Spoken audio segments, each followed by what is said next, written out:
മൂന്നാമത്തെ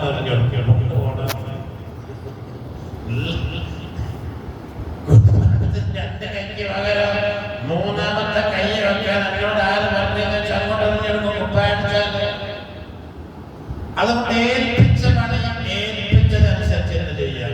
പിന്നെ കയ്യിൽ പിടിച്ചിരിക്കണം.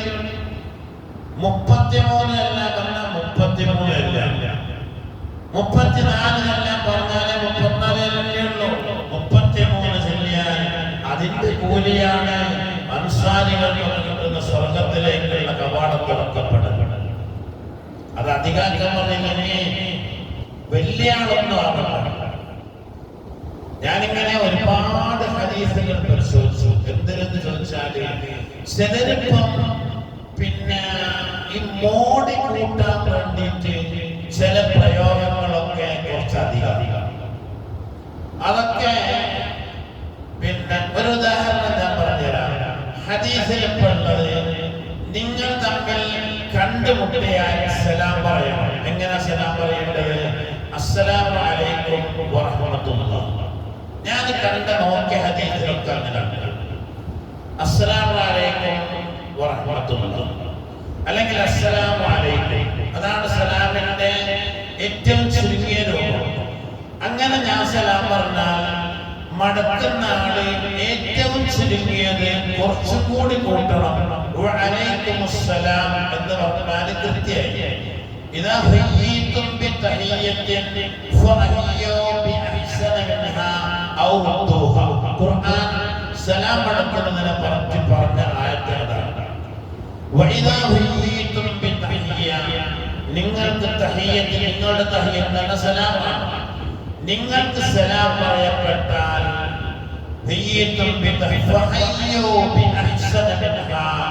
ആ പറഞ്ഞതിനേക്കാൾ ഒന്നുകൂടി നന്നാക്കി നിങ്ങൾ തിരിച്ചു കൊടുക്കണം. അല്ലെങ്കിൽ അങ്ങനെ തന്നെ തിരിച്ചു കൊടുക്കണം. അതിൽ കുറക്കാൻ പറ്റില്ല. നിങ്ങൾക്ക് തന്നത് അങ്ങനെ തന്നെ കൊടുക്കുക, അല്ലെങ്കിൽ ഒന്നുകൂടി നന്നാക്കി കൊടുക്കുക. അപ്പൊ അസ്സലാമു അലൈക്കും എന്ന് പറഞ്ഞാൽ ഏറ്റവും ചുരുങ്ങിയത് വഅലൈക്കുമുസ്സലാം എന്ന് പറയുന്നത്. ചുരുങ്ങിയത് അല്ലാഹുവിന്റെ കൽപ്പനയാണെങ്കിൽ ആദ്യം പറഞ്ഞത് അതിനേക്കാൾ നന്നാക്കി കൊടുക്കാനാണ്. നന്നാക്കുന്ന നേരം വഅലൈക്കുമുസ്സലാം വറഹ്മത്തുള്ളാഹി എന്ന് പറയുന്നത്. ഒന്നുകൂടി നന്നാക്കിയാൽ വഅലൈക്കുമുസ്സലാം വറഹ്മത്തുള്ളാഹി വബറകാതുഹു എന്ന് പറയും. ഇതിനെ കൂലി അധികം. ഈ അതിന്റെ അടുക്ക് ഇപ്പം ഭയങ്കരമായിട്ടൊക്കെ ഇപ്പം അങ്ങനെ കോളേജിലൊക്കെ പോയി ഈ ആഫിലികളൊക്കെ ആയിട്ട് വരുന്നവരൊക്കെയാണ് അസ്സലാമു അലൈക്കും വറഹ്മത്തുള്ളാഹി തആല വബറകാതുഹു. തആല എവിടെയും കാണുന്നില്ല. ഞങ്ങൾ ഉസ്താദ് പറയും റസൂലിനെ പഠിപ്പിച്ചിട്ടുണ്ട്. ഖുനൂത്തിലിപ്പോ വഖിനാ ശർറ മാ ഖദൈത, ഖുനൂത്ത് റസൂലിനെ പഠിപ്പിച്ച ഹദീസാണ്. ചിലര് പറയും വഖിനാ റബ്ബനാ ശർറ മാ ഖദൈത. റബ്ബന പഠിച്ചോന്റെ വിടേ. പക്ഷേ നബിതങ്ങൾ പഠിപ്പിക്കാത്ത ഒരു വാക്ക് കൂട്ടിയാൽ ഉള്ളതിന്റെ കൂലി കുറയാ ചെയ്യാനാ പണ്ഡിതന്മാർ പഠിപ്പിക്കുന്നത്. അല്ലാഹു റസൂൽ പറഞ്ഞതിന്റെ അപ്പുറം പറയുന്നത് ചിലര് വഖിനാ യാ റബ്ബനാ ശർറ മാ ഖദൈത. ചിലർക്ക് നോക്കിൽ ഈ വാക്ക് 3 പ്രാവശ്യം ആവർത്തിച്ച് പറയും. അങ്ങനെ ഒരു കിതാബിൽ കാണുന്നില്ല. ഇത് 3 വട്ടം ആവർത്തിക്കണം. അപ്പൊ നമുക്ക് പറഞ്ഞത് ചെയ്യാം, പറയാത്തത് ഒഴിവാക്കാം. അതിന് അല്ലാഹുവിന്റെ റസൂല് പഠിപ്പിച്ചത് ചെയ്യുമ്പോൾ അതിന്റെ കൂലി വേറെയാണ്. റസൂലുള്ളാഹിക്ക് അറിയാം അതിലപ്പുറം പറഞ്ഞിട്ടുണ്ടെന്ന്. അത് അല്ലാഹുവിന്റെ ഹബീബ് പഠിപ്പിച്ചത് അതങ്ങനെ പറയണം. അപ്പോഴേ അത് പഠിക്കണം. വെറുതെ എങ്ങനെ ഇരുന്ന് പറയുന്ന കാര്യമാണ്. പണ്ട് ഈ നിരീശ്വരവാദികൾ പറഞ്ഞിരുന്ന ഈ 1400 കൊല്ലം കഴിഞ്ഞ് മുഹമ്മദ് നബി വന്നു. ഇപ്പോഴും മുസ്ലിങ്ങൾക്ക് കൈയ്യെട്ടിടുന്ന തീരുമാനമായിട്ടില്ല. നിസ്കാരത്തെ കൈ കെട്ടേണ്ടതാണ് തീരുമാനമായിട്ടില്ല. ഹനഫി മദ്ഹബ് പറയുന്നു പൊക്കലിന്റെ താഴത്തെ കെട്ടണോ, ശാഫി മദ്ഹബ് പറയുന്നു പൊക്കലിന്റെ മുകളിൽ കെട്ടണോ, വിദേഹത്തുകാർ പറയുന്നത് നെഞ്ചിന്റെ മുകളിൽ കെട്ടണോ. ഇതിപ്പോ ഇസ്ലാം നടത്തുന്ന പോലെ 1400 കൊല്ലം ജീവിച്ചിട്ടും ഒരു കൈ കെട്ടുണ്ട് നേടാൻ തീരുമാനമായി.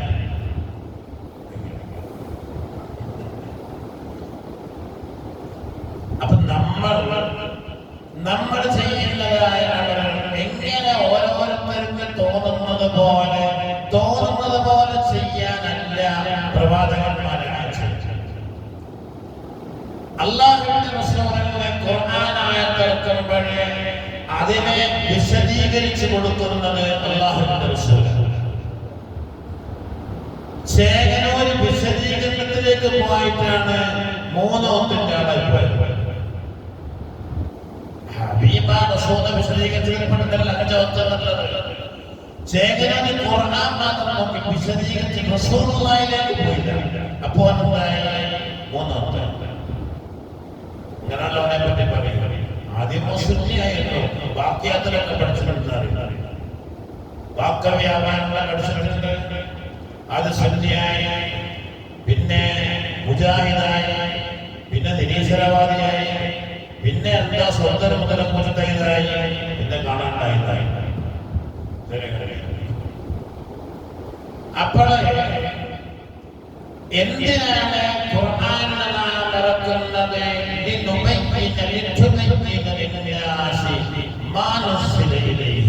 എന്താണോ ഖുർആനിലെ കൽപ്പനകൾ അത് ജനങ്ങൾക്ക് പറഞ്ഞ് മനസ്സിലാക്കി കൊടുക്കാൻ വേണ്ടിയാണ് ഹബീബായ മുത്തുനബിയിലേക്ക് ഖുർആൻ ഇറക്കുന്നത്. ആ ഖുർആനിന്റെ നിയമങ്ങൾ ഹബീബായ മുത്തുനബി ജനങ്ങൾക്ക് പറഞ്ഞ് മനസ്സിലാക്കി കൊടുത്തു. അവരവനോ കേട്ടവർ സഹാബികൾ. എല്ലാവരും മുജ്തഹിദല്ലാത്ത ഒറ്റ സഹാബിയില്ല. അതുകൊണ്ടാണ്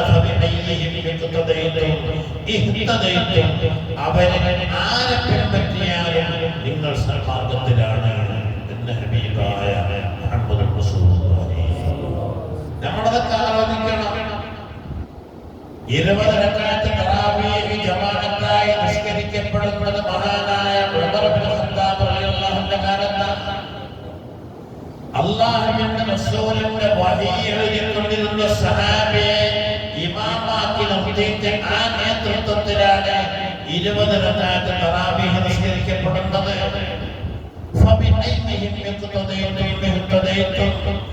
ഉമർ തങ്ങൾ ഹബീബായ റസൂൽ ചെയ്യാത്ത പ്രവർത്തനം ചെയ്യൂലാന്ന് മനസ്സിലാക്കണ്ടേ? അത് സഹീഹായ ഹദീസല്ലേ? ആ ഹദീസിനെയൊക്കെ ധിക്കരിച്ചിട്ട് എവിടെയില്ലാത്ത ഒരു നിസ്കാരത്തിന്റെ ഹദീസ് കൊണ്ടുവന്ന് അതെന്നാന്ന് പറഞ്ഞു. ആദ്യത്തായി വഹാബികളായ ആളുകൾ 20 ആണെന്ന് പറഞ്ഞു ആദ്യകാല മഹാന്മാരൊക്കെ. പിന്നെ അത് പറഞ്ഞു 8 പറഞ്ഞു, പിന്നെ പറഞ്ഞു 11 പറഞ്ഞു. ഇപ്പൊ പറയുന്നത് തറാവീഹ് നമസ്കാരമല്ല.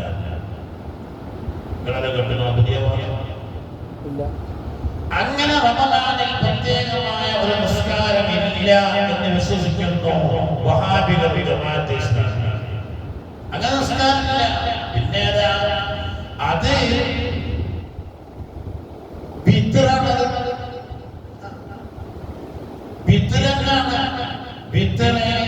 റമദാനിലെ അതിന്റെ പേര് തറാവീഹ്. അത് ഒറ്റയാക്കി നിസ്കരിച്ചാല് അതിന്റെ പേര് ബിത്റ്. അത് ഉറങ്ങിയടിച്ച് നിസ്കരിച്ചാല് അതിന്റെ പേര് തഹജ്ജുദ്. അത് രാത്രിയിൽ നിസ്കരിച്ചാല് അതിന്റെ പേര് ഖിയാമുൽ ലൈൽ. അപ്പൊ എന്തായി? അരണന്റെ മാതിരി ഒക്കെ ഒന്ന് നിറങ്ങനെ മാറി മാറി. അങ്ങനെ ഒരു പരിപാടി എടുത്തിട്ട് ഇപ്പൊ നമ്മളെ ചില പള്ളികളിലും ഒരു ഖിയാമുൽ ലൈൽ എവിടുന്നാ വന്നതറിയില്ല. തറാവീഹും അല്ല, ബിത്റും അല്ല, തഹജ്ജുദും അല്ല. ഇത് മൂന്നും അല്ലാത്ത പുതിയൊരു നിസ്കാരം അന്തിപ്പാതിരിക്ക് ആളെ വിളിച്ചിരുത്തിയിട്ട് നിസ്കരിക്കുക. അത് ഏത് റസൂലിനെ പഠിപ്പിച്ച് നമ്മൾ കാണുന്നുണ്ട്? മനസ്സിലാകുന്നില്ല. അതിന് പോകണം. എനിക്കറിയില്ല. ഒന്നുകിൽ തറാവീഹാവണം, അല്ലെങ്കിൽ ബിത്റാവണം, അല്ലെങ്കിൽ തഹജ്ജുദാവണം. ഈ മൂന്നും അല്ലാത്ത വേറൊരു നിസ്കാരങ്ങളെ കൊണ്ട് കണക്കാക്കുന്നുണ്ട്.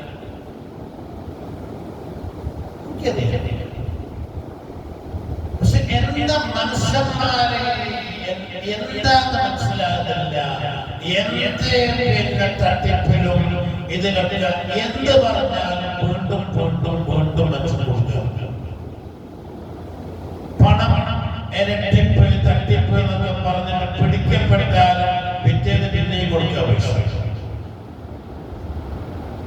എന്ന് പറഞ്ഞാൽ മനുഷ്യനിപ്പം അങ്ങനെ. ഇന്നിപ്പോ പത്രത്തിന്റെ ഫസ്റ്റ് പേജ് എന്താ? ഇന്നത്തെ പത്രത്തിന്റെ ഫസ്റ്റ് പേജിൽ ഇത്ര ദിവസം കൊണ്ട് ഇത്ര ആത്മഹത്യകൾ നടന്നു എന്ന് പറയുന്നത്. ആയിരക്കണക്കിന് ഇന്നിപ്പോ തങ്ങളെ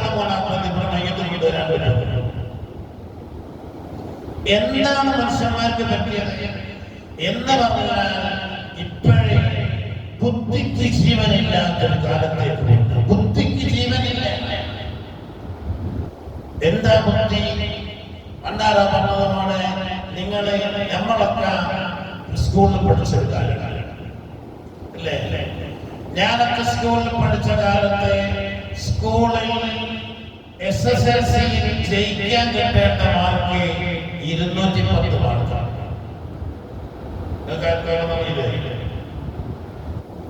അങ്ങനെ ഞങ്ങള് ഒരാള് കൂടിയിട്ട് ഒന്ന് ആരുടെയും ശല്യമില്ലാതെ പഠിക്കാൻ വേണ്ടിയിട്ട് ഒരു മലമുകളിൽ ആരും ശല്യമില്ല. അവിടെ കരിങ്കല്ലുകളൊക്കെ ഉണ്ട്. അതുപോലൊക്കെ ഇരുന്നിട്ട് അങ്ങനെ പഠിച്ചുകൊണ്ടിരിക്കുമ്പോഴ് ഒരു ഉമ്മ ആടുകളെയുമായിട്ട് അങ്ങോട്ട് കയറി. ആ ഉമ്മ ഞങ്ങളെ കണ്ടപ്പോ ചോദിച്ചു, നിങ്ങളൊക്കെ ആരാ മരിച്ചത് മക്കളെ? എന്നാ അത് ഓർത്തൊടുക്കി ആടെ പഠിച്ചെടുത്ത്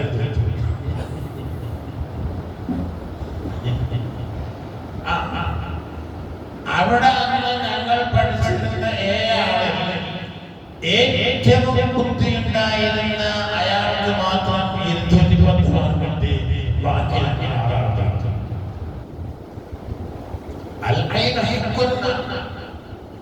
വാക്കുകൾ വളരെ സൂക്ഷിക്കുക എന്ന് പറഞ്ഞാൽ ഒരു വാക്ക് വായിൽ നിന്ന് വീണു പോയാൽ വീണ് തന്നെ തിരിച്ചെടുക്കാൻ. ജറാഹാത്തുൽ ലിസാനി ജറാഹാത്തുൽ സിലാഹി ലഹാ ഇഖ്തിലാമു വലാ യൻതാമു മാ ജറഹൽ ലിസാനു. അങ്ങനെ ജറാഹാത്തുൽ സിലാഹ് ആയുധങ്ങളെ കൊണ്ടുള്ള മുറിവുകൾ അത് കാലക്രമേണ സുഖപ്പെട്ടു പോകും, മൂടിപ്പോകും. എല്ല് പൊട്ടിയായി അത് നിൽക്കും, തൊലി പൊട്ടിയായി അത് പിന്നെയും ഉണ്ടാകും, ഇറച്ചി വിട്ടുപോയാൽ അത് വീണ്ടും കൂട്ടിച്ചേർക്കപ്പെടും. പക്ഷേ നാവുകളുടെ മുറി അത് പൂണ്ടാൻ കുറച്ച് പ്രയാസമാണ്. അപ്പോഴേ അന്ന് 210 മാർക്ക് ഒരാൾക്ക് കിട്ടി ജയിക്കുക എന്ന് പറഞ്ഞാൽ ഒരു ചേരനാണ് അല്ലേ? അന്ന് 210 മാർക്ക് കിട്ടിയാൽ മതി. അപ്പോഴേക്ക് ലഡു വാങ്ങോ, കൊടുക്കോ, ജിലേബി കൊടുക്കോ, വെള്ളം കൊടുക്കോ, അപ്പോഴേക്ക് പരിപാടി ഉണ്ടാക്കോ. എന്താ ഞാൻ റിസൾട്ട് ജയിച്ചു. ഇപ്പൊ റിസൾട്ട് വന്നിട്ട് ആദ്യം തോന്നുന്നതാരാ? 12 എണ്ണത്തിൽ 11 A+ കിട്ടി. 12ാമത്തത് A മാത്രമായി പോയി, പ്ലസ് ഇല്ല. എന്ത് ബുദ്ധിയാണത്? ഇത് ഏത് ബുദ്ധി കൊണ്ടാണ് പരിശോധിച്ചത്? ഏത് ബുദ്ധി കൊണ്ടാണ് പരിശോധിച്ചത്? കുറച്ചെങ്ങാനും ബുദ്ധി ഉണ്ടെങ്കിൽ ഇത്രയും വലിയ ഉന്നതമായ ഒരു വിജയം കിട്ടിയിട്ട് പോയി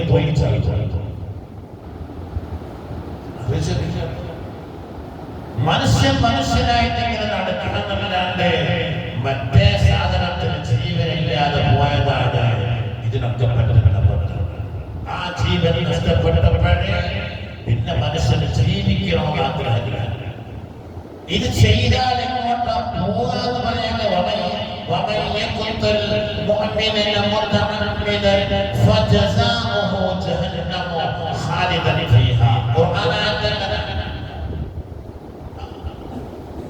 ഒരു മുഴുവനായ മനുഷ്യനെ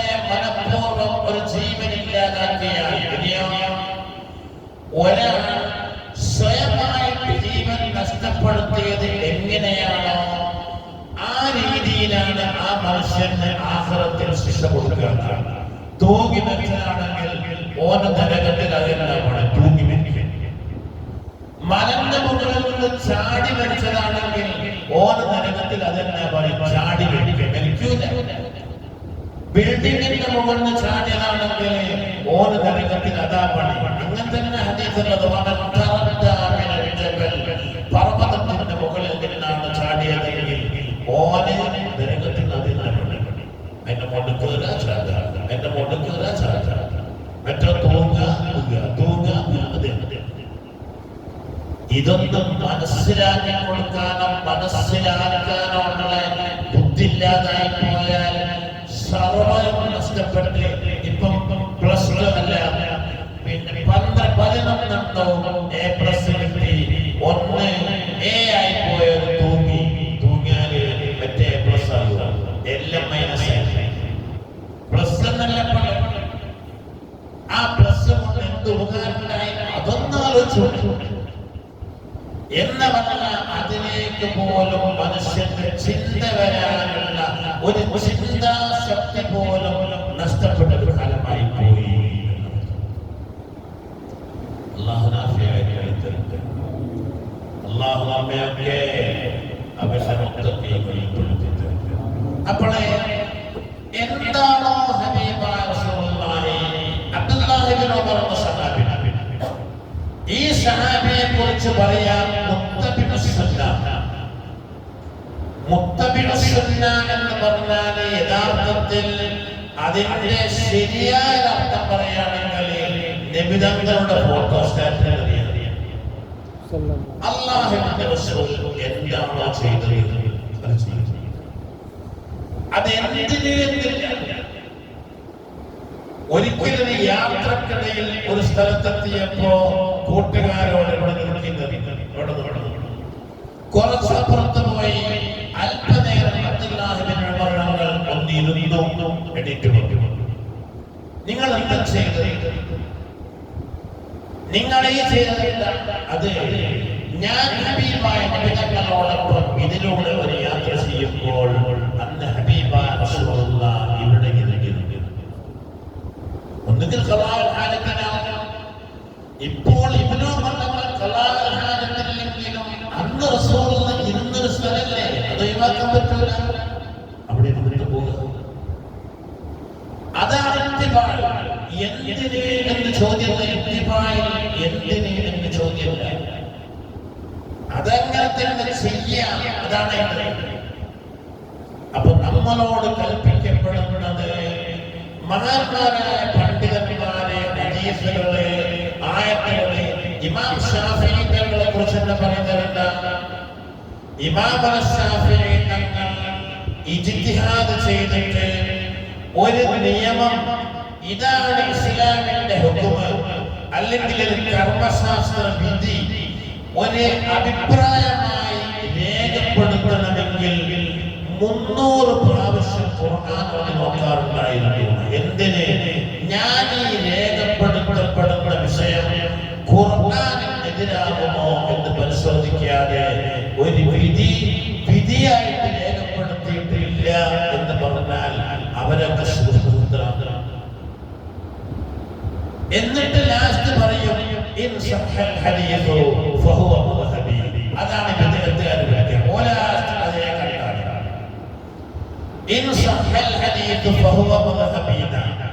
ഞാൻ ഈ പറഞ്ഞതിനെതിരെ സഹീഹായ ഹദീസ് കണ്ടാൽ അതാണ് എന്റെ മുദ്ഹബ്. ദൈവമോ ആര് കാണുന്ന സഹിഹാദി ഏവനാണ് ഇമാം ശാഫിഈ തങ്ങൾ കണ്ടതിനേക്കാൾ കൂടുതൽ സഹീഹായ ഹദീസ് കണ്ടുപിടിക്കാൻ പറ്റുന്ന ഏവനായി ലോകത്തുള്ളത് ആരാണ്? എന്നിട്ട് ഇത് മാത്രം കൊണ്ടെടുത്തിട്ട് ശാഫിഈ മദ്ഹബിലെ ചില നിയമങ്ങളൊക്കെ തള്ളാൻ അവർ കാണുന്ന ഇമാം ശാഫിഈ തങ്ങളുടെ ഒരു വാക്കാണ്. എന്തിനാണ് അത്? താഴ്മയുടെ വാക്കാണ്. കാരണം ഇമാം ശാഫിഈ തങ്ങൾ ഒരു ഹുക്മ, നിസ്കാരത്തിന്റെ ഫർള് 14 പറയണമെങ്കിൽ വുളൂഇന്റെ ഫർള് ഷർത്ത് 5 ആണെന്ന് പറയണമെങ്കിൽ അത് 5 ആണെന്ന് നിയമമായി കർമ്മശാസ്ത്രമായി ഇമാം ശാഫിഈ തങ്ങളുടെ അഭിപ്രായമായി രേഖപ്പെടുത്തണമെങ്കിൽ 300 പ്രാവശ്യം ഖുർആൻ ഓതി നോക്കുമെന്ന് ഞാൻ പറയുന്നത് ഖുർആനിനെതിരാകുമോ എന്നറിയാം. ആ നിലക്കാണ് ഈ മുജ്തഹിദീങ്ങളായ പണ്ഡിതന്മാരൊക്കെ നിയമങ്ങൾ ഉണ്ടാക്കുന്നത്. ഇമാം സുയൂത്തി തങ്ങൾ 100 കിതാബ് തസ്നീഫ് ചെയ്ത മഹാനവരകൾ കിതാബിന്റെ എണ്ണം 600 കിതാബുകൾ തസ്നീഫ് ചെയ്തിട്ടുണ്ട്. ജീവിതത്തിന്റെ എത്ര കൊല്ലം ജീവിച്ചു എന്ന് ചോദിച്ചാൽ ആ ജീവിതത്തിന്റെ ഓരോ വർഷത്തിന് 360 65 ദിവസങ്ങളായി കൂട്ടി ഓരോ ദിവസത്തെ എടുത്ത് നോക്കിയാൽ ഓരോ കഷണമെങ്കിലും അദ്ദേഹത്തിന്റെ ഇൽമുകൾ ലോകത്തിലേക്ക് മഹാനവർ എത്തിച്ചിട്ടുണ്ട്. എന്തായിരിക്കും അവരൊക്കെ എടുത്ത പണി? അവരൊക്കെ എടുത്ത പണി എന്തായിരിക്കും? സഅദ് ബിൻ മുആദ് റളിയല്ലാഹു അൻഹു വഫാത്തായ ദിവസത്തിൽ ഹബീബായ റസൂലുള്ളാഹ് കാലിന്റെ തള്ളവിരലിൽ മാത്രം ഭൂമിയിൽ വെച്ചാണ് പള്ളിയിലേക്ക് നടന്നു പോയത്. ഹദീസിലുണ്ട്. എന്താന്ന് ചോദിച്ചപ്പോൾ പറഞ്ഞത് സഅദ് ബിൻ മുആദ് തങ്ങളെ ജനാസയിൽ പങ്കെടുക്കാൻ 70,000 മലായികത്ത് ഭൂമിയിലേക്ക് ഇറങ്ങിയിട്ടുണ്ട്. ആ മലക്കുകളെ കണ്ടിട്ട് റസൂൽ പോണത് ഇങ്ങനെ. എന്താ സഅദ് ചെയ്തത്? ഞാൻ റമളാൻ 17 ഞാൻ പറഞ്ഞിരുന്നു. ഹബീബായ നബി തങ്ങൾക്ക് പന്തല് കെട്ടിയിട്ട് നബി തങ്ങളെ അടുത്ത് ഉള്ളിൽ ഇരുന്നത് മഹാനായ സിദ്ദീഖ് തങ്ങളാണ്. ആ പന്തലിന്റെ വാതിലിന്റെ അടുക്കൽ വാളും ഊരിപ്പിടിച്ച് ധൈര്യത്തോടെ നിന്ന മഹാനാണ് സഅദ് ബിൻ മുആദ് റളിയല്ലാഹു അൻഹു. 30-31 വയസ്സ് പ്രായമായ നിങ്ങൾ ആലോചിച്ചു. പിന്നീട് തൊട്ടടുത്ത ഹിജ്റ 5-ാം വർഷം നടന്ന യുദ്ധത്തിലാണ് സഅദ് റളിയല്ലാഹു അൻഹുവിന്റെ വെട്ടേൽക്കുന്നതും അത് കാരണം ഷഹീദാകുന്നതുമൊക്കെ. ഏറെ വന്നാൽ വഫാത്താകുമ്പോ ഒരു 35 വയസ്സായി. ആന ഇസ്ലാമിലേക്ക് വന്നിട്ട് മുസ്ലിമായി ജീവിച്ചത് 4-5 കൊല്ലം. ആ മനുഷ്യൻ ശരീരാകുമ്പോഴ വഫാത്താകുമ്പോഴ 10,000-കണക്കിന് 70,000 മലായികത്തിന്റെ സാന്നിധ്യം ജനാസക്കരിക്കുന്നു. എന്താ ചെയ്തത്? എന്താണ് അദ്ദേഹം ചെയ്തത്? ഒന്നുമല്ല, മുസ്ലിമായിട്ട് നേരെ പുറേ പോയിട്ട് കിടന്നുറങ്ങിയല്ല, മുസ്ലിമായിട്ട് പള്ളിക്കമ്പറ്റിന്റെ കത്തും വാങ്ങി പിരിവിനിറങ്ങിയതല്ല. നമ്മളവിടെ മുസ്ലിമായില്ല, പള്ളിക്കമ്പറ്റിന്റെ കത്തും വാങ്ങിയിട്ട് പിരിവിനിറങ്ങിയ ചെയ്താലില്ല. സാധനങ്ങളും നേരെ നാട്ടിലേക്ക് കണ്ടു പോയിട്ട് ആ നാട്ടിലുണ്ടായിരുന്ന തന്റെ കുടുംബത്തിൽപ്പെട്ട 100% ആളുകളെ ഇസ്ലാമിലേക്ക് കൊണ്ടുവന്നു. 99.5%. ഇത് ഒരു സൗന്ദര്യത്തിന് പറയല്ല. ആ നാട്ടിൽ 1000 ആളുകളുണ്ടെങ്കിൽ 1000 ആളും സഅദ് റളിയല്ലാഹു അൻഹുവിന്റെ പ്രവർത്തനം കൊണ്ട് ഇസ്ലാമിലേക്ക് കൊണ്ടുവരാൻ. നിങ്ങൾ ആലോചിച്ചു. അത് പോരെ. ലഅൻ യഹ്ദിയല്ലാഹു ബിക റജുലൻ വാഹിദൻ ഖൈറുൻ ലക മിന ദുനിയാ വമാ ഫീഹാ. നീ കാരണം ഒരു മനുഷ്യൻ ഹിദായത്ത് ലഭിച്ചാൽ ദുനിയാവും അതിലുള്ള സർവ്വ വസ്തുക്കളും കിട്ടുന്നതിനേക്കാൾ ഖൈറ് നിനക്ക് അതാണെന്ന് റസൂലുള്ളാഹി പഠിപ്പിക്കുമ്പോൾ ഒരു നാട്ടുകാരൻ മുഴുവൻ അങ്ങനെ ചരിത്രം പറയുന്നത് 100%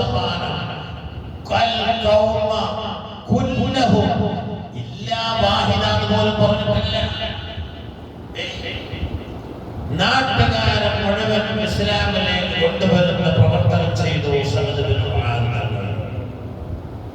അത്രയും ചുരുങ്ങിയ സമയം കൊണ്ട് സ്വർഗത്തിന്റെ ഉന്നത പദവി വാങ്ങി നമ്മളൊക്കെ എത്ര കൊല്ലായി മുസ്ലിമായി ജീവിക്കുന്നത്?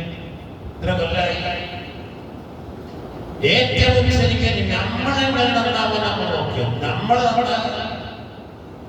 നമ്മളെ കണ്ടിട്ട് നമ്മളെ വീട്ടിലുള്ള നമ്മളെ ഭാര്യമാരോ കുട്ടികളോ നന്നാകണം.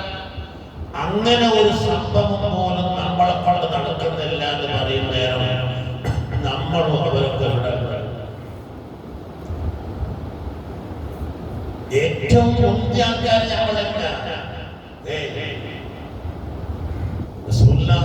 ഒരിക്കൽ സഹാബത്തിനോട് പറഞ്ഞില്ലേ, എന്റെ ഏറ്റവും വലിയ സുഹൃത്തുക്കളും എന്റെ അടുത്ത ആളുകളും അള്ളാഹുവിന്റെ അടുക്കൽ വലിയ പദവിയും ഉന്നതമായ പ്രതിഫലവും കിട്ടുന്നവർ ആരാണ്?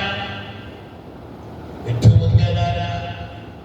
സഹാബത്തെന്ന് പറഞ്ഞത് മലക്കുകളായിരിക്കും. അള്ളാഹു സ്വന്തം മലക്കളൊന്നും അല്ല. കാരണം എന്താ? മലക്കളാണ് നശിപ്പിച്ചത്. സുജൂദ്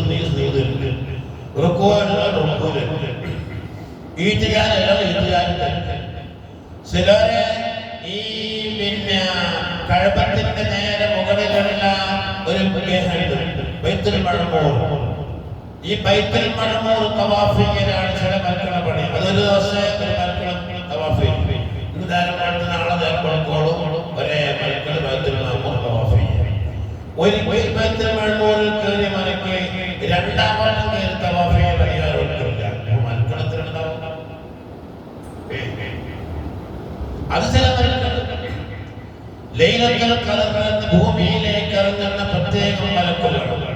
അത് അവർക്ക് അവരുടെ അതിന്റെ പണി ലാ യഅ്സുനല്ലാഹ മാ അമറഹും വയഫഅലൂന മാ യുഅ്മറൂൻ. അവരോട് എന്താണോ കൽപ്പിച്ചത് അത് ചെയ്യാം, ഒന്നിനെതിരില്ല. അതുകൊണ്ട് അവരെ അങ്ങനെ തന്നെ ശ്രദ്ധിക്കപ്പെട്ടത്. എന്നാ പിന്നെ സാബത്ത് പറഞ്ഞു പ്രവാചകന്മാരായിരിക്കും ഏറ്റവും പുതിയ ആൾക്കാർ. സ്വല്ലമല്ലേ പ്രവാചകന്മാരങ്ങനെ ഓലയുമുള്ള സ്വാമികളായി പഠിച്ചതല്ലേ? അവരെ അങ്ങനെ പഠിച്ചതല്ലേ? അപ്പന്നാ പിന്നെ ഞങ്ങളായിരിക്കും സഹാബത്ത്, നിങ്ങളും അല്ല. കാരണം നിങ്ങൾ എന്നെ മുമ്പിൽ ജീവിക്കുന്നവരും എന്നെ കണക്ക് പഠിക്കുന്നവരും. എന്നാ പിന്നെ ആരാന്ന് വെച്ചു? അപ്പൊ പറഞ്ഞു, നിങ്ങളുടെ കാലത്ത് വരാത്ത ഒരു വിഭാഗം നമ്മളാണ്. നമ്മളെ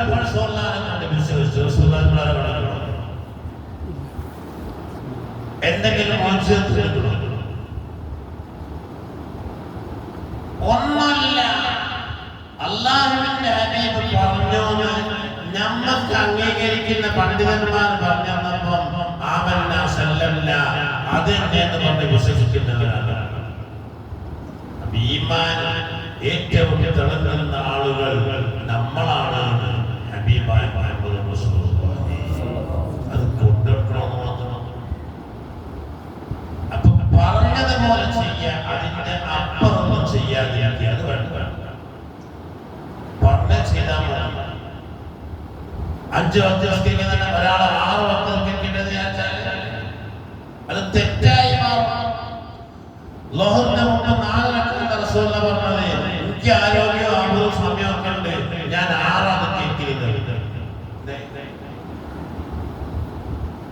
മഗ്‌രിബ് 3 റക്അത്ത, അത് മനുഷ്യന്മാരെ തിരക്കോട്ടല്ല അങ്ങനെ ആക്കിയതായിട്ട് ഞാൻ ഏതായാലും 4 കേൾക്കുന്നത്. ഓന്റെ നിസ്കാരം സഹിയാവില്ല. പറഞ്ഞ ചെയ്താൽ മതി. ആദ്യം ചെയ്താല് വളക്കാതെ പാണ്ടാവുന്നതാണ്. അങ്ങനെ പാണ്ടായി സ്വീകരിക്കപ്പെടാതെ പോകും. അപ്പൊ 33 33 തന്നെ, 34 തന്നെ 34 തന്നെ, 10 തന്നെ 10 തന്നെ. അത് നമ്മളല്ല. അല്ലാഹുവിന്റെ റസൂല് പഠിപ്പിച്ചത് എങ്ങനെയുണ്ടോ ആ പഠിപ്പിച്ചതുപോലെ ചെയ്യുമ്പോൾ അതിന്റെ പൂർണ്ണമായ കൂലി കിട്ടും. അതുകൊണ്ട് നമ്മളത് പഠിക്കണം. നിസ്കാരത്തിന്റെ ഒരു കൈ കെട്ടേണ്ടത് പോലെ എങ്ങനെയെന്ന് മഹാന്മാരെ കണ്ടാൽ വെച്ചിട്ടുണ്ട്. എങ്ങനെ കൈ കെട്ടണം, എങ്ങനെ കെട്ടാതിരിക്കണം, എപ്പം കൈ പൊക്കണം, എപ്പോഴത് തുടങ്ങണം, എപ്പോഴത് അവസാനിക്കണം എന്നൊക്കെ ഞാൻ പറഞ്ഞില്ലേ, ഈ ഇരിക്കുന്ന എല്ലാവരും കേട്ടിട്ടുണ്ടാവും, ചെവി തടരാതെ പിന്നെ പറയുന്നുണ്ടോ അല്ലെങ്കിൽ ഹദീസ് പറയുന്നുണ്ടോ?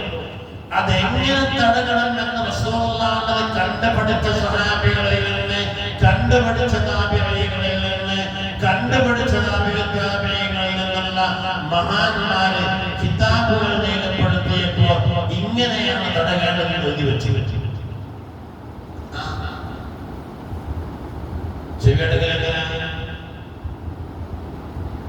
ഞാൻ പലപ്പോഴും പറഞ്ഞ പലരും ചെവി തടകലല്ല. നാളെ ഒരാൾ താരാട്ടുകണ്ട ഞാൻ പറഞ്ഞു, സുബ്ഹാനല്ലാഹ്, അയാളെ താരാട്ടുകണ്ടെന്ന് പറഞ്ഞാല് കയ്യിന്റെ വിരലിങ്ങനെ നീട്ടിപ്പിടിച്ച് ഹൗദിലിങ്ങനെ ഒന്ന് വെള്ളത്തിലിട്ടിട്ട് ഒരു 4 വട്ടം പിന്നെ കൊടുത്തിട്ട് ഇങ്ങനെ എന്താ പ്രശ്നം?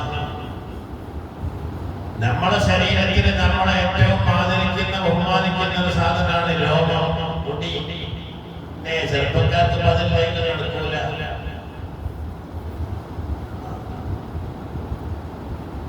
അതിനാണ് ആ ഒരു മുടിയിലൂടെയാണ് മനുഷ്യനാകുന്നതും കൊരങ്ങാകുന്നതും കരടിയാകുന്നതും.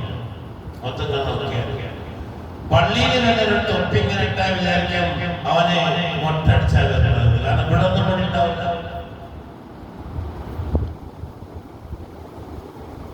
ഈ രീതിയിൽ എങ്ങനെയാണ് നടക്കേണ്ടത് എന്ന് നമ്മൾ പഠിക്കണം. അപ്പോൾ അവിടെ പറയുന്നത്, നമ്മള് ഒരു ചെവി തടകുമ്പോൾ പോലും മുഴുവൻ തടകണം. മുഴുവൻ തടകുന്ന 2 കൈ പൂർണ്ണമായി നനയണം. ചെവി തടകുന്ന പൂർണ്ണമായി 2 കൈ നനയണം.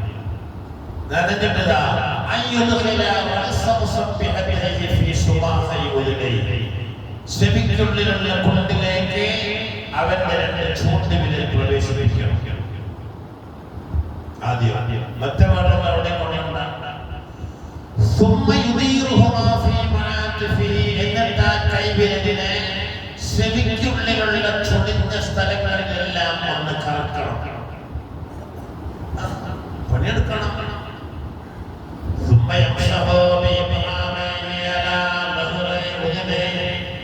എന്നിട്ട് തള്ളവിരൽ കൊണ്ട് ചെവിയുടെ പുറംഭാഗം തടകണം. പിന്നെ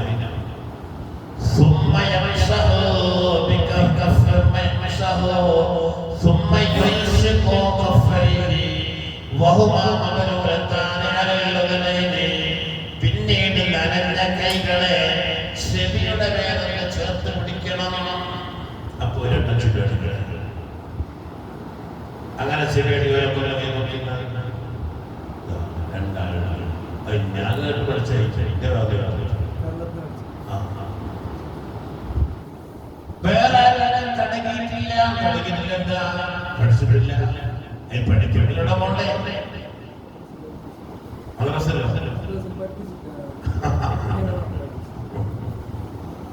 അപ്പൊ ചോദിക്കണ്ടേ എങ്ങനെയാണ് കിട്ടിയത്?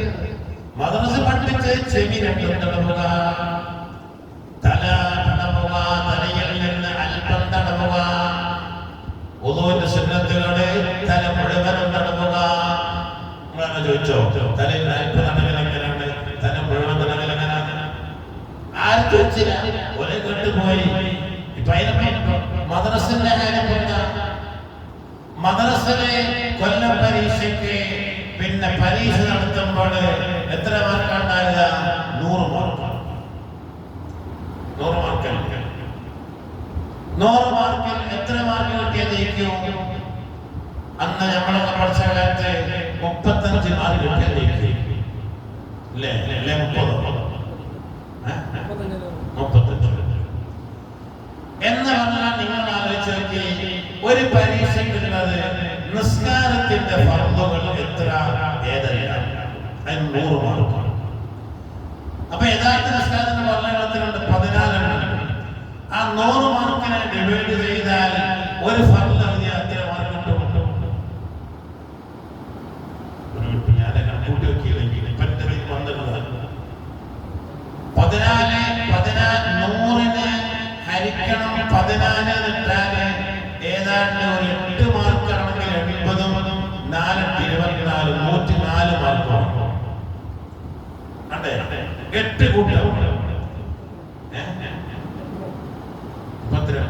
4 32 52 അപ്പൊ ഏറ്റവും ലേശം ഉണ്ടാവും. അങ്ങനല്ല നമുക്ക് കിട്ടേണ്ടതെന്ന് പറഞ്ഞാല് അതല്ല. 10 8 80 4 8 32 അപ്പൊ 80 32 102 അപ്പൊ 112 അപ്പൊ ലേശോടും കുറയും. 7 മാർക്ക് കൂട്ടിയാൽ എത്ര ഉണ്ടാവും? 98 2 ഒരു 7ന്റെ അതിൽ നോക്കാം. അപ്പോഴേ 14 ഫർദ് ചോദിച്ചെങ്കിൽ 100 മാർക്കിന്റെ ചോദ്യമാണെങ്കിൽ 5 ഫർദ് എഴുതിയാൽ ഒന്നിച്ച് അല്ലേ? ഒരു ഫർദിന് 7 മാർക്ക്, 5 ഫർദിനായി 35. അപ്പൊ 9 ഫർദ് കിട്ടിയില്ലെങ്കിലും ഓൻ 2 മാസം ജയിച്ചു. അങ്ങനല്ലേ സത്യം? അത് നിങ്ങൾ ആലോചിച്ചിട്ട് നമ്മളെ മദ്രസയുടെ പഠനം എന്ന് പറഞ്ഞാൽ അങ്ങനെയാണ്. ഇപ്പൊ നമുക്ക് പറ്റിയ ഏറ്റവും വലിയ അബദ്ധം എന്താ?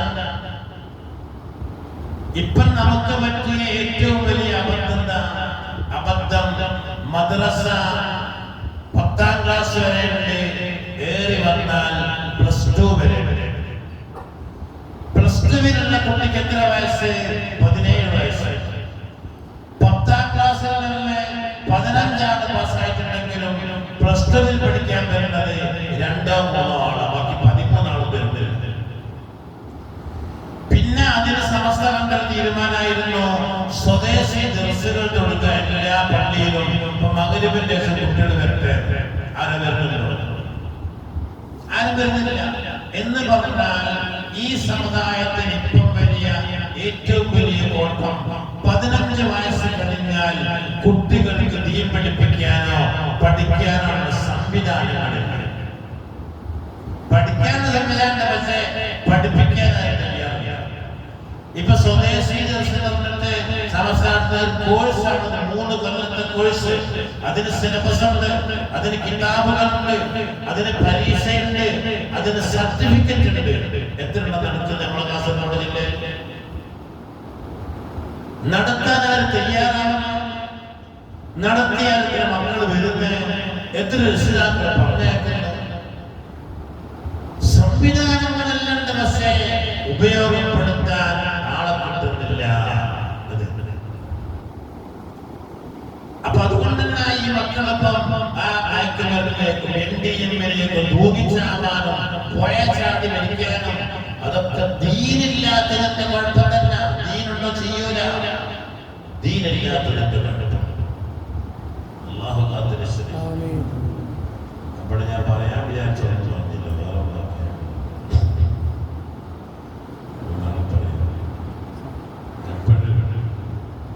നമ്മളൊക്കെ ബുദ്ധരായ ആരോട് പറഞ്ഞിട്ട് ഞാൻ കഴിഞ്ഞ ആഴ്ചയൊക്കെ പറഞ്ഞ ഒരു SSLCക്ക് സെൻഡോഫിന് പോയ കുട്ടി തിരിച്ചു വരാനുള്ള പ്രശ്നമായി. അയാൾ കല്യാണം വന്നിട്ട് ഇപ്പൊ ഞാൻ ചോദിച്ച കേസ് എന്തായി? ആള് പറഞ്ഞു സ്റ്റേഷനിൽ ചെന്നവർക്ക് എന്റെ ഭാര്യ മോനും മോളുകൊണ്ടാണ് നിൽക്കുന്നത്. ഒരാൾ പരാതി എടുത്ത് അവരെ മുൻപൊന്ന് ഇന്നെ ഒരുപാട് ഞെട്ടിച്ച് പോലീസ്. അയാളെ ഒരുപാട് ചിന്തറിയില്ല. എന്നിട്ട് സ്വകാര്യ കുറിച്ചിട്ട് പറയാൻ എന്താക്കാനാണ് നമുക്ക് നിയമം പറഞ്ഞാണ് അങ്ങനെ പറയാനേ ഒപ്പുള്ളൂ. നിങ്ങള് കുറച്ചൊക്കെ തണിയണം, കുറച്ചൊക്കെ മക്കൾ പറയുമ്പോൾ കേൾക്കണോ. അപ്പൊ ഇയാള് സ്വകാര്യ പറഞ്ഞ പോലീസുകാരോട് അവരെ മുൻപൊന്ന് ഞെട്ടിച്ചതിന് പകരം എന്റെ മുമ്പൊന്ന് ഓല ഞെട്ടിച്ചെങ്കിൽ കൊല്ലുന്നത് അതുകൊണ്ട് നിങ്ങളെ മുമ്പിൽ നമ്മൾ ആർത്തന്നെ സംസാരിക്കാറില്ല. അവരെ മുമ്പിൽ പോയിട്ട് ഈ മനുഷ്യൻ പറഞ്ഞത് എന്റെ ഭാര്യയും മൂലമായിട്ട് കൂടണമെങ്കിൽ ഞാൻ പറഞ്ഞു നോക്കണം. അല്ലെ ഓരോ പഠിപ്പിക്കും, ഞാൻ വേറെ പഠിപ്പിക്കും.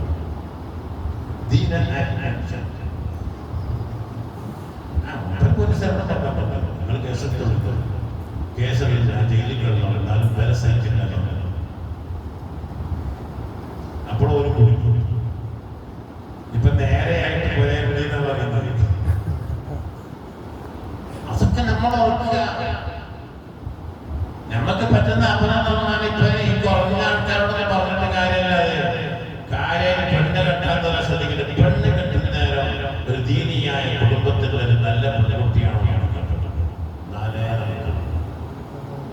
നമ്മളെ പലരുടെയും കുട്ടികളെ നിയന്ത്രിക്കേണ്ടത് പെണ്ണുങ്ങളാണ്. ഇന്നലെ ഇന്ന് രാവിലെ സുബഹിന്റെ ശേഷം സുബഹിന്റെ മുമ്പ് എന്താ പുരേര് 10 മണിക്ക് 11 മണിക്ക് സലാത്തിന് പോകുമ്പോ മക്കള് ഇനി കളിക്കണം. സലാത്ത് കഴിഞ്ഞ് 12 കഴിഞ്ഞ് നേരെ ഇവിടെ വന്ന് 4 മണിക്ക് ചെന്നപ്പോ ഒരു അത്താഴം കഴിച്ച് പുറത്ത് വന്നപ്പോ ഓരോ കൂട്ടി വെച്ചിട്ട് കിടന്നു. ചൂടായി ചൂടായി ഞാൻ വീട്ടിൽ. അപ്പൊ എന്റെ ഭാര്യ പറഞ്ഞു നമുക്ക് എന്ത് ഭ്രാന്താണ്, ഒന്നിനെ പഠിച്ചിട്ടാണ് എത്ര നേരെ പഠിക്കുന്നവര് ഞാൻ കണ്ടതല്ലേ. അപ്പൊ എന്തായാലും പോരക്കാരെ കൂട്ട് ഇതെന്താന്നല്ലാതെ ഇയാൾ നല്ലോണം കണ്ടതാണ്. ഈ നിലക്ക് വീട്ടിൽ തന്നെ രണ്ടഭിപ്രായങ്ങളായാൽ നമ്മുടെ മക്കളെ ഏത് വകുപ്പിലേക്ക് കൊണ്ടുവരിക, എങ്ങനെ നന്നായി? ഉമ്മയും ബാപ്പയും ഒന്നായാൽ ചില ഉമ്മമാരുണ്ടെങ്കിൽ ചില ഉമ്മമാരുണ്ട് ബാപ്പയേക്കാൾ മക്കൾക്ക് വേണ്ടി ഉമ്മയും വരച്ച വരെ നിർത്തും. എടുക്കേണ്ടതെന്നാ എടുക്കണ്ട, എടുക്കണമെന്നാ എടുക്കുക. അതിന് നമ്മൾ കൂട്ടും നടക്കണം. ദീനിയായ വശത്തേക്കുള്ള കാൽവെപ്പാണെങ്കിൽ അല്ലെങ്കിൽ നമുക്ക് പറ്റൂല.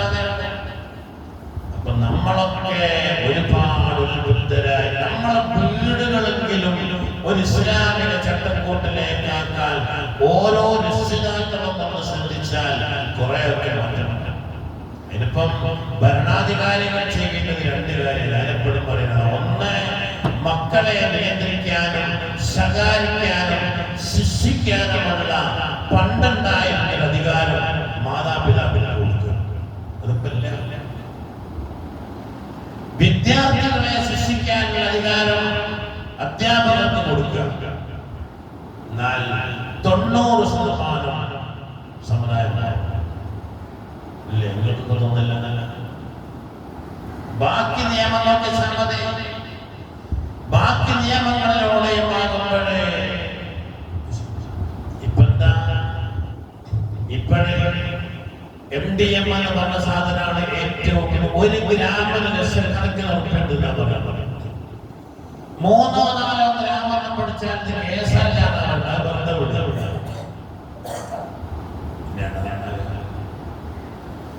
3-4 ഗ്രാം പഠിച്ചാൽ കേസല്ലാതെ ഒരു ജാമ്യത്തിന് വിട്ട് സ്റ്റേഷൻ ജാമ്യം കോടതിയിൽ സ്റ്റേഷൻ ജാമ്യത്തിന് വിട്ടു.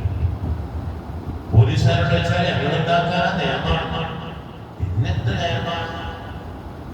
ഏത് നിയമം? എന്ത് നിയമത്തിലാ മനുഷ്യൻ നന്നാക്കിയെടുക്കാൻ കഴിയുക? ഏതായാലും അല്ലാഹു നമുക്ക് നാഫിയായ ജീവിതത്തെ അല്ലാഹു ഈമാൻ തഖ്വയിൽ പറയാം. സല്ലല്ലാഹു അലാ മുഹമ്മദ് സല്ലല്ലാഹു അലാ മുഹമ്മദ് സല്ലല്ലാഹു അലൈഹി വസല്ലം. അല്ലാഹുമ്മ സല്ലി അലാ മുഹമ്മദ് യാ റബ്ബി സല്ലി അലൈഹി വസല്ലം. അൽഹംദുലില്ലാഹി റബ്ബിൽ ആലമീൻ. അല്ലാഹുമ്മ സല്ലി വസല്ലം വബാരിക് അലാ സയ്യിദിനാ മുഹമ്മദ് വഅലാ ആലിഹി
ശബ്ദപാത്ത് ചെയ്തതിനേക്കാൾ ശ്രേഷ്ഠമാണ് പ്രതിഫലമാണ് ആ ലൈലത്തുൽ ഖദ്റിന്റെ മഹത്വം ഒരുമിച്ച് കൂട്ടുന്നവരിൽ നീ ഞങ്ങളെ ഉൾപ്പെടുത്തി തരണേ അല്ലാഹ്.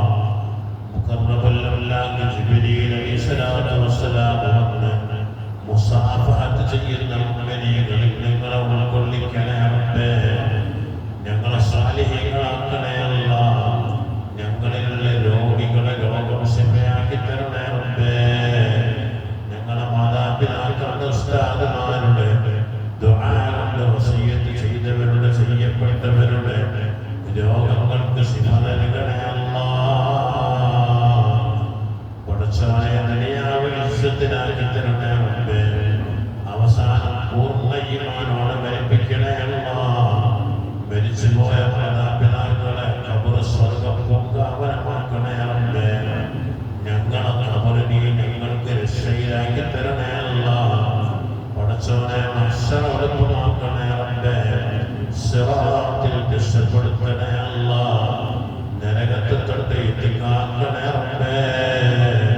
സ്വർഗ്ഗം തരണേ അല്ലാഹ്. ഹിസാബില്ലാതെ തരണേ റഹ്മാനെ. അമ്പിയാക്കൾ ഔലിയാക്കൾ സാലിഹീങ്ങളോടൊപ്പം ഞങ്ങളെ കൂട്ടുകുടുംബത്തോടൊപ്പം ജന്നത്തുൽ ഫിർദൗസ് തരണേ അല്ലാഹ്. ربنا تقبل منا إنك أنت السميع العليم وتب علينا إنك أنت التواب الرحيم واغفر لنا وارحمنا إنك أنت الغفور الرحيم آمين برحمتك يا أرحم الراحمين. وصلى الله تعالى وسلم على خير خلقه سيدنا محمد وآله وصحبه أجمعين. سبحان ربك رب العزة عما يصفون وسلام على المرسلين والحمد لله رب العالمين بفضله. صلى الله على محمد صلى الله عليه وسلم. صلى الله على محمد صلى الله عليه وسلم. اللهم صل على محمد يا رب صل عليه وسلم. أشهد أن لا إله إلا الله وأستغفر الله. اللهم إني أسألك الجنة وأعوذ بك من النار. أشهد أن لا إله إلا الله وأستغفر الله. اللهم إني أسألك الجنة وأعوذ بك من النار. أشهد أن لا إله إلا الله وأستغفر الله. اللهم إني أسألك الجنة وأعوذ بك من النار. اللهم عتقني من النار وأدخلني الجنة.